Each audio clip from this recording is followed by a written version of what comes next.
Në historinë politike të Shqipërisë pas komunizmit, pak figura kanë lënë një gjurmë aq të thellë dhe të debatueshme sa Fatos Nano.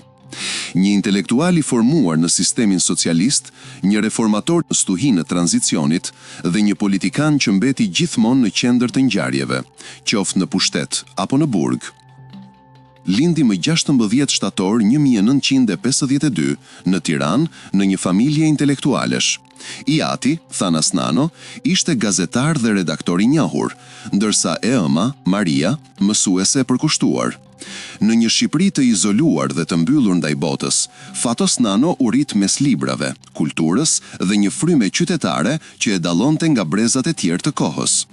Qysh herët tregoi interes për ekonominë dhe politikën, duke studiuar zhvillimet ndërkombëtare që regjimi i asaj kohe i konsideronte të ndaluara. Në vitin 1974, ai u diplomua me rezultate të larta në Fakultetin e Ekonomisë të Universitetit të Tiranës. U emërua asistent pedagog dhe më pas kërkues shkencor, duke u angazhuar në analizën e planifikimit ekonomik të vendit. Në një kohë kur çdo ide e lirë ishte e rrezikshme, Nano shfaqte prirje kritike dhe mendim të pavarur, që më vonë do të bëhej arma e tij politike.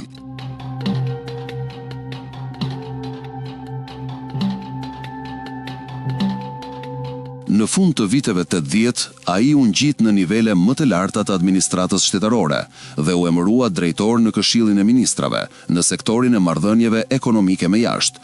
Në këtë detyrë, ai pati kontakte të drejtpërdrejta me përfaqësues të vendeve të huaja, duke fituar një përvojë të rrallë ndërkombëtare për një zyrtar shqiptar të atyre viteve. Në fundin dramatik të regjimit të Enver Hoxhës, Shqipëria përballej me krizë ekonomike dhe shoqërore. Kur sistemi filloi të lëkundej, Nano u pasi një figurë moderne, e aftë të menaxhonte kalimin drejt një modeli të ri ekonomik. Në janar të vitit 1991, në moshën 38 vjeçare, ai u emërua kryeministri i Shqipërisë nga presidenti Ramiz Alia. Ishte një qeveri e përkohshme, në një kohë kur rrugët e vendit zjenin nga protestat dhe kërkesat për liri. Nano përpiqet të stabilizojë ekonominë, të shmangë përplasjet civile dhe të përgatisë zgjedhjet e para pluraliste, por realiteti ishte më i fortë se çdo plan. Në mars 1991, vendi votoi për herë të parë dhe shpejt nisi rruga e gjatë e tranzicionit.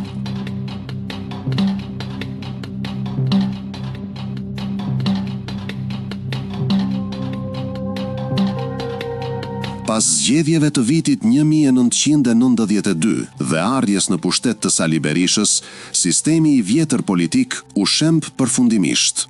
Por në hije, Fatos Nano nisi një mision të ri, transformimin e Partisë së Punës në Parti Socialiste. Ai u bë kryetari i parë i PS-s, duke orientuar forcën e re politike drejt modeleve europiane të socialdemokracisë. Në një Shqipëri që sapo kishte dalë nga totalitarizmi, Nano kërkonte të ndërtonte një të majtë moderne, me institucione, debat dhe frymë evropiane. Por ky mision nuk do të ishte i lehtë. Në korik 1993, Fatos Nano u arrestua nga regjimi i ri demokratik me akuzën për abuzim me detyrën gjatë mandatit të tij si kryeministër. Gjykata e dënoi me 12 vjet burgim. Për shumë kënd, kjo nuk ishte drejtësi, por hakmarrje politike. Nga qelia, Nano vazhdoi të shkruante, të lexonte dhe të komunikonte me botën përmes letrave që qarkullonin fshehurazi. Ai mbeti simboli qëndresës politike të së majtës, ndërsa emri i tij u bë sinonim i fjalës opozit.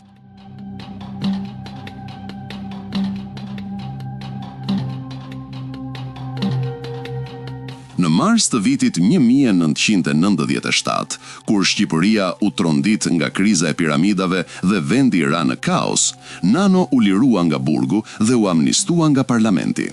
Rikthimi i tij në skenë do të ndryshonte rrjedhën e historisë politike. Pas zgjedhjeve të 1997, Partia Socialiste u rikthye në pushtet dhe Nano u zgjodh sërish kryeministër i Shqipërisë. Detyra e tij ishte titanike, të rindërtonte një shtet që kishte rënë, të kthente rendin dhe të rivendoste besimin e qytetarëve. Në fillim, qeveria e tij arriti të stabilizojë situatën, të rikthente ushtrinë dhe policinë në funksion dhe të fillonte reformat institucionale. Por përplasjet brenda vet PS-s dhe tensionet politike me presidentin Recep Mejdani dobësuan qeverisjen. Në fund të vitit 1998, Nano dha dorëheqjen, duke e lënë vendin në një tjetër periudhë pasigurie. Pas disa vitesh në hije, Nano u rikthye në krye të qeverisë në 2002 me mbështetjen e një marrëveshjeje brenda PS-s. Kjo ishte periudha e tretë e tij si kryeministër, e karakterizuar nga përpjekje për modernizim të institucioneve dhe afrimi i Shqipërisë me Bashkimin Evropian dhe NATO-n. Nano përpiqet të krijojë një imazh të ri të qeverisjes, më teknokratik, më europian, më i qetë. Por sërish, brenda partisë shpërthejnë ndasjet e vjetra. Në zgjedhjet e vitit 2005, Partia Socialiste humbi përballë demokratëve dhe Nano dha dorëheqjen përfundimtare si kryetar partie.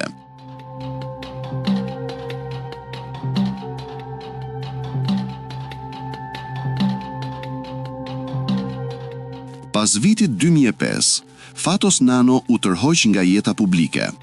Ai jetoi pjesërisht në Shqipëri dhe Greqi, duke ndjekur zhvillimet politike nga distanca. Në disa intervista të rralla, ai ka reflektuar mbi tranzicionin shqiptar, mbi gabimet dhe sukseset e veta, dhe mbi sfidën e përhershme të ndërtimit të shtetit.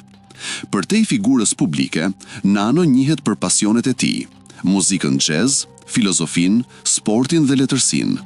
Ai është martuar 2 herë, së pari me Rogerta Nanon, me të cilën ka 2 fëmijë, dhe më pas me Joana Nanon, bashkëshorte që e ka shoqëruar në vitet e fundit të jetës publike.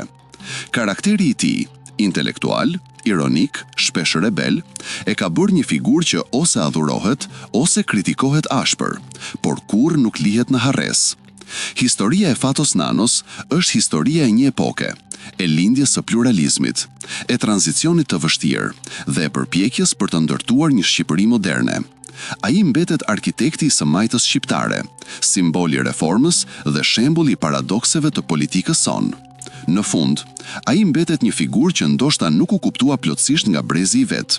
Një njeri që erdhi shumë herët për një shoqëri që ende mësonte të ishte e lirë.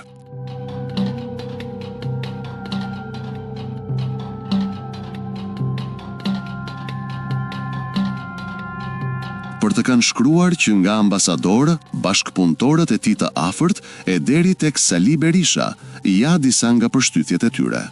Ambasadore Mariza Lino: Nano është intensiv, i fokusuar dhe individual. Është 168 cm, një gjatësi mesatare për meshkujt shqiptar. Doli nga burgu mbi peshë dhe i paruar. Shumë të njohur të vjetër u shprehen se nuk e kishin njohur atë pas daljes nga burgu. Një duhanpiris i regjur, një kafshë sociale që shijon bredhjet në orët e vona të natës me rrethin e ngushtë të shokëve politikan. Nano është serioz edhe kur bën shaka. Gruaja e vizitonte Nanon një herë në javë në burgulet e Pelenës. Ata janë dukshëm të përkushtuar ndaj njëri tjetrit. Edhe pse ajo nuk është shumë e aftë në gjuhët e huaja dhe nuk flet shumë në publik, në pranitë të huajve, duket qartë se Nano ka konsiderat të lartë për të. Sali Berisha shkruan: Fatos Nanos, në një garë, nga antari thjesht arriti të zgjidhet kryetari PS dhe ta shkëpus PS-sën nga modeli stalinist pothuaj 60 vjeçar i partisë së një njeriu. Fatos Nano e aderoi PS-n në organizmat e socialistëve europian dhe ka meritën e pranimit të rotacionit jo vetëm në parti, por dhe në nivel vendi. Historiani amerikan Fred Abrahams, në librin e tij Shqipëria e re, tregonte se si ndryshoi Fatos Nano pas daljes nga burgu. Nano dukej ndryshe nga ç'kishte qenë përpara burgosjes së tij, më i shëndosh dhe me mjekër. Këshilltarët e tij të afërt treguan se Nano kishte vuajtur në burg dhe doli prej andej një njeri ndryshuar, me më pak kontroll të vetvetes. Megjithatë, ai mbeti i mençur dhe dinak. Prapa hekurave, ai kishte qëndruar aktiv në parti, duke pasur furnizim të pandërprer me lajme, cigare dhe pije. Ja çfarë kujton Idajet Beqiri nga ajo kohë. Në kushtet e vështira të burgut 313, erdhi dhe vuajti së bashku me ne në 30 korrik 1993 edhe Fatos Nano. Fillimisht ka menduar se si byth pambuk Tirane nuk do i duronte dot këto kushte skandaloze në burg dhe do thyej. Por isha i gabuar. Fatos Nano sillej dhe qëndronte në burg si burgagji i rregjur. Me zgjuarsinë e tij, me batutat e tij të hidhura, jo vetëm që i vinte të gjithë në lojë, por gjithashtu i shkujdeste aq keq gardianët dhe oficerët e burgut, sa e thyente sa herë të donte izolimin e egër që i bënin. Kristina Çupi, ish sekretarja personale e Nanos, në një nga kapitujt e librit të Ylli Pollovinës, Të jesh apo të mos jesh, se çfarë Nano bëri para se ta arrestonin. Ditën kur do të ikte, më 30 korrik, më është thyer filxhani. Ishte mëngjes.